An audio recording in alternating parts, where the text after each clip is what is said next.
If you have any fond childhood memories of flying a kite, then you have a real sense of just how much energy the tug of the wind can have. So what if that same energy could be used to generate electricity? So the genesis of the idea actually started with kite surfing. You're a kite surfer? I am a kite surfer, yes. But not just any kite surfer. Corwin Hardham is also a mechanical engineer with a PhD from Stanford.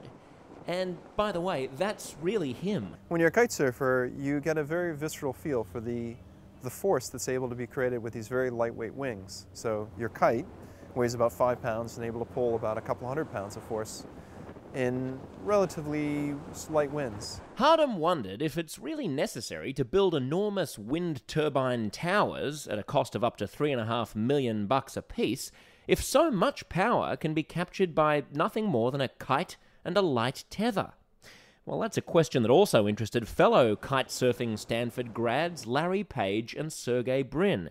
You know, the founders of that little web startup, Google, which put up $20 million to help Corwin Hardham find the answer. The difference between a wind turbine and what we're doing is we actually have a wing that is free-flying and tethered to the ground, almost like a kite. So you have this kite flying very much the same pattern as a tip of a wind turbine blade, but up higher in the sky. Imagine the arc that's traced by the blade of a conventional wind turbine. The idea of the Makani airborne wind turbine is to achieve that same motion without all the scaffolding of the turbine structure itself, which accounts for 90% of a regular wind tower's mass. Instead, just a fleet of light, motorized, self-piloting fixed-wing gliders tracing lazy circles in the sky and sending the electricity they generate back down a cable and into the power grid. Hardham says this would have two big advantages over wind towers. So we're using a fraction of the material to capture the same benefit. A conventional 1 megawatt wind turbine can weigh more than 100 tons. Makani says its 1 megawatt airborne turbines weigh 1/10 as much, at an installed price that's about half as costly as a normal turbine with the same rated power. The next advantage we have is we're flying a little bit higher in the sky. So we're at about 1,000 feet up. The wind is about twice as powerful at that altitude. Hardham says Makani's system will generate power twice as consistently as the best wind farms of today. But what about when the wind doesn't blow? Well, the kites can fly themselves, but they consume electricity if the wind speed drops below about 9 miles an hour. So when long periods of low wind speeds are expected, the kites would be landed. Still, the project is a long way from being commercial. This rotor right here, this weighs 300 grams. Damon van der Linde leads Makani's systems engineering team. The carbon fiber wing was his design. It's very light, so this whole piece right here weighs about 30 pounds, and it brakes at a force of about 4 tons. This 26-foot wing doesn't generate any power.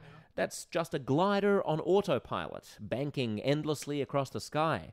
What generates the power are the rotors mounted on it, which gobble up the onrushing wind. So very much like on your electric vehicle, where you might step on the brakes to actually generate power, we're doing the same thing here. We're actually stepping on the brakes with these rotors that you see on the wing and slowing the wing down. They're not just any old rotors. They also function as propellers to get the wing up to speed. So using some power from the grid or using some standby power, we launch vertically. We hover up off the ground using the same rotors that we use to generate power. So in that mode, the rotors are actually operating as propellers. And then when we start generating power, flying, being pushed by the wind, they operate as turbines. One thing that strikes me is this is surprisingly small given how huge the wing is. Yeah, this thing, it's basically like trying to generate in a hurricane because of the speed of the wing flying. So the wing's flying How fast is the wing going? The wing goes about 150 miles an hour. Right. So these little things are going like the clappers. Yeah, they This go is really spinning. fast. And actually, one of the big problems is designing these to be quiet. And that, of course, could be a big problem. Because Makani's rotor blades spin at speeds of over 250 miles an hour, they buzz. Makani says it's making huge strides in reducing the noise. Wind energy opponents say conventional turbines are already too noisy, unsightly, and a collision hazard for birds. At the end of the day, like all green energy technologies, Makani will most likely succeed or fail on the price of the power it generates. What we expect the cost to be is around 3 cents a kilowatt hour. which is quite low. That's getting lower than a lot of coal-fired power generation at the moment. And that is the thing that gets us very excited about what we're doing here. So when people are crossing the Bay Bridge and wonder what that black shape is arcing across the sky, it's not a bird, it's not a plane. It might just be a glimpse of one way we could harvest wind power in the future. In Alameda, California, Josh Zepps, Energy Now.